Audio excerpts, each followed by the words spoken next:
Film की कहानी की शुरुआत एक टो ट्रक ड्राइवर गैरी के सीन से होती है। गैरी मैडी बार्कर के घर उसकी गाड़ी उठाने आता है। मैडी जल्दी से बाहर आती है और गैरी से गुजारिश करती है कि वो उसकी कार न ले जाए। लेकिन कहानी यहीं पर एक मोड़ लेती है। दरअसल गैरी और मैडी का पहले एक रिश्ता रह चुका था, लेकिन मैडी ने अचानक गैरी को नजरअंदाज करना शुरू कर दिया था। मैडी अपनी गलती मानने और गैरी को मनाने की कोशिश करती है, लेकिन तभी घर से रात को रुका हुआ एक और शख्स सिर्फ अंडरवियर में बाहर आता है और मैडी के साथ नजदीकी दिखाता है। ये सब देखकर गैरी चिढ़ जाता है और मैडी की कार ट्रक में लाद कर ले जाता है। असल में मैडी एक उबर ड्राइवर है और कार के बिना उसकी रोजी रोटी ठप पड़ जाएगी। वो हार मानने वालों में से नहीं थी। मैडी अपने रोलर ब्लेड्स पहनकर गैरी के पीछे पीछे भागती है। जब गैरी नाश्ता करने के लिए रुकता है तो मैडी उसकी ट्रक से अपनी कार उतारने की कोशिश करती है, लेकिन गाड़ी अब भी ट्रक से जुड़ी होती है। मैडी इसे चलाने की कोशिश करती है, लेकिन हालात और खराब हो जाते हैं। गैरी फिर से गाड़ी को ट्रक पर उठा लेता है। इस वाकये के बाद मैडी को प्रोबेशन पर रखा जाता है और उसे पता चलता है कि उसे बैक टैक्स भी भरने हैं। अब वो अपने घर को खोने की कगार पर पहुंच चुकी है। मैडी मोन्टॉक के एक वाटर साइड बार में बारटेंडर का काम करती है। वहीं उसकी दोस्त सारा और सारा का पति जिम भी रहते हैं। एक दिन सारा उसे एक अजीब सी जॉब लिस्टिंग दिखाती है। उसमें एक अमीर परिवार अपने बेटे को कॉलेज जाने से पहले डेट पर ले जाने के लिए किसी की तलाश कर रहा होता है। इसके बदले में वे एक ब्यूक रिगल कार देने का वादा करते हैं। मैडी को जल्दी समझ आ जाता है कि डेट का मतलब क्या है।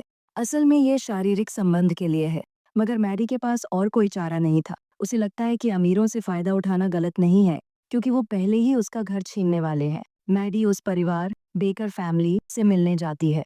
माता पिता लायर्ड और एलिसन उसे अपने बेटे पर्सी के बारे में बताते हैं। पर्सी एक शर्मीला और अकेला लड़का है जो ज्यादातर समय अपने कमरे में वीडियो गेम खेलने में बिताता है। लार्ड और एलिसन चाहते थे कि पर्सी किसी अपनी उम्र के इंसान के साथ वक्त बिताए, लेकिन मैडी उन्हें यकीन दिला देती है कि वो इस काम के लिए बिल्कुल सही है। लार्ड और एलिसन उसे सख्त हिदायत देते हैं कि पर्सी को इस इंतजाम के बारे में भनक नहीं लगनी चाहिए। मैडी सबसे पहले पर्सी को एक डॉग शेल्टर में ढूंढती है जहां वो काम करता है। वो एक तंग ड्रेस पहनकर उसे इम्प्रेस करने की कोशिश करती है और दिखावा करती है कि उसे एक डॉग गोद लेना है। पर्सी उसे एक कोकीन एडिक्टेड पूर्व पुलिस डॉग मिलो के बारे में बताता है। मैडी पर्सी पर हावी होने की कोशिश करती है, लेकिन पर्सी घबरा जाता है। फिर मैडी उसे अपनी दोस्त जिम की वैन में बैठाकर घर छोड़ने का ऑफर देती है।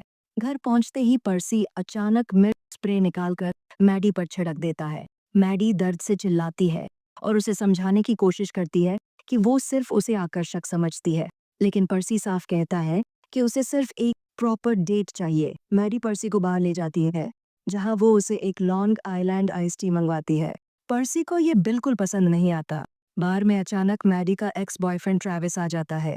वो अपनी शादी की अंगूठी दिखाता है और कहता है कि मैडी का उसे छोड़ देना उसकी जिंदगी का सबसे अच्छा फैसला था। फिर वो पर्सी को चेतावनी देता है कि वो मैडी से ज्यादा जुड़ने की कोशिश न करे।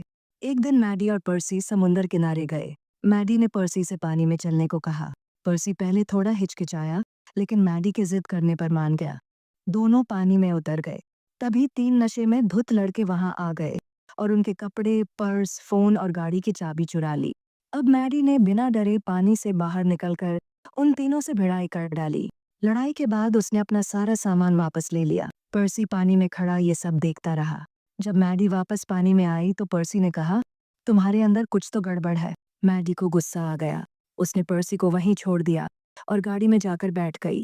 पर्सी, जो अब भी बिना कपड़ों के था, अपना फोन मांगने आया।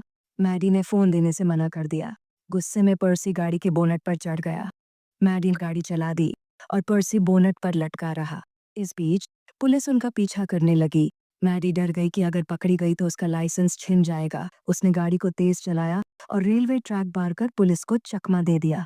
घर पहुंचने के बाद मैडी ने पर्सी को अंदर बुलाया। वो पर्सी को मनाने के लिए डांस करने लगी और पर्सी को भी डांस करने को कहा। पर्सी ने डांस किया, लेकिन मैडी ने उसकी पीठ पर दाने देखे। उसने चिंता जताई। पर्सी ने बताया कि ये उसकी टेंशन की वजह से है।